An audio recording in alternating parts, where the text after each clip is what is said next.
میرے ساتھ موجود ہیں سید نثار مہدی صاحب، سینئر صحافی ہیں، تجزیہ کار ہیں۔ پہلا سوال میں آپ سے کرنا چاہوں گی سید نثار مہدی صاحب، آپ کو اب کیا ہوتا ہوا پاکستان میں نظر آتا ہے؟ 10 اپریل کو کیا ہوگا؟ 10 اپریل کے بعد کیا ہوگا؟ 10 اپریل کو کون کون ایکسپیکٹڈ ہے امریکہ اور ایران کی طرف سے مذاکرات میں؟ اور جو کام کیا ہے فیلڈ مارشل جناب سید عاصم منیر نے، آپ سمجھتے ہیں کہ پاکستان اب نوبیل پیس پرائز کا مستحق ہے؟ اور جو نیا ورلڈ آرڈر پاکستان نے تشکیل دے دیا ہے اس میں پاکستان کی پوزیشن کیا رہے گی؟ بہت شکریہ غریدہ صاحبہ۔ پاکستان نے اور خصوصاً chief of defence forces general Asim Munir نے، وزیر اعظم شہباز شریف صاحب نے اور خصوصاً ہمارے وزیر خارجہ اسحاق ڈار صاحب کی انتھک کوششوں اور محنتوں سے پاکستان نے وہ کام کر دکھایا جو بڑی بڑی عالمی طاقتیں نہیں کر سکیں۔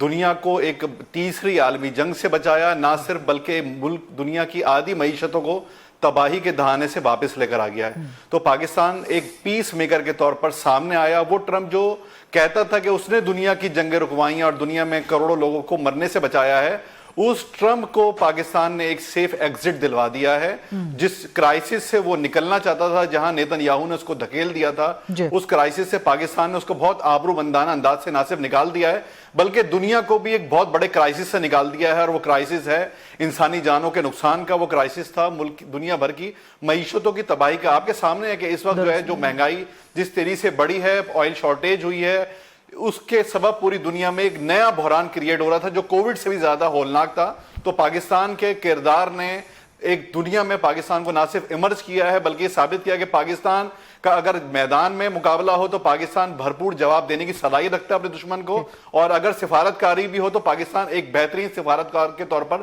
سامنے آتا ہے۔ دوسری اہم بات ہے کہ 10 اپریل کو جو میٹنگ ہونے جا رہی ہے اسلام آباد کے اندر، اب تک کی اطلاعات کے مطابق جو فورن میڈیا بھی دے رہا ہے اور امریکن آفیشل اور ایرانی آفیشل کہہ رہے ہیں، وہ امریکہ کی طرف سے اس وفد کی قیادت جو ہے وہ جے ڈی وینس جو امریکن وائس پریزیڈنٹ ہے وہ کریں گے، جبکہ جو ہے وہ وڈکوف اور جیرڈ کشر بھی اس ڈیلیگیشن کا حصہ ہوں گے۔ جبکہ آپ کو پتا ہے کہ ایران جو ہے جیرڈ کشر اور وڈکوف کے ساتھ زیادہ ایزی محسوس نہیں کرتا، اور آخری وقتوں میں جب 28 فروری سے پہلے جو مذاکرات ہو رہے تھے عمان کے اندر، ایران کے اور امریکہ کے انڈائریکٹ مذاکرات عمان کے ذریعے، اس کے اندر جو اسپوائلرز تھے وہ کشر اور وڈکوف ہی تھے۔ لیکن بہرحال وینس کے ہونے سے یہ ہوپ ہوئی ہے کہ یہ مذاکرات کسی اچھے نتائج کی طرف جا سکتے ہیں، جبکہ ایران کی طرف سے جو ہے ان کے جو پارلیمنٹ کے اسپیکر ہیں باقر کالباف، جو بہت سیزنڈ پولیٹیشین ہے اور آئی آر جی سی سے بھی بہت قریب ہی سمجھے جاتے ہیں، اور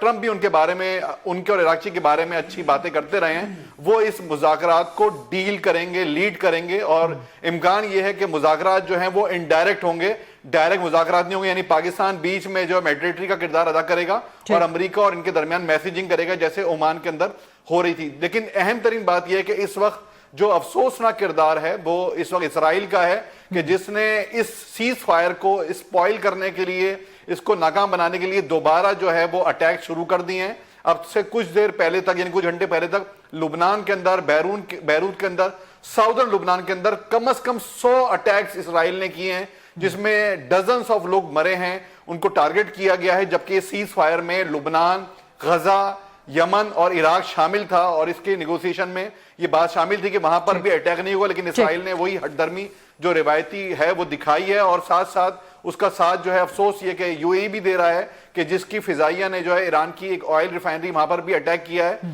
تو یہ وہ دو قوتیں ہیں جو اسرائیل اور اس کے الائز ہیں، وہ اس پورے سیز فائر کے عمل کو، اور پاکستان نے جو لیڈ کیا ہے وہ اس کو اسپوائل کرنا چاہتے ہیں۔ اور اب سے کچھ دیر پہلے میں نے دیکھا ہے کہ لبنان کے جو اسپیکر ہیں پارلیمنٹ کے، نبی بری صاحب، انہوں نے بھی رابطہ کیا پاکستان کے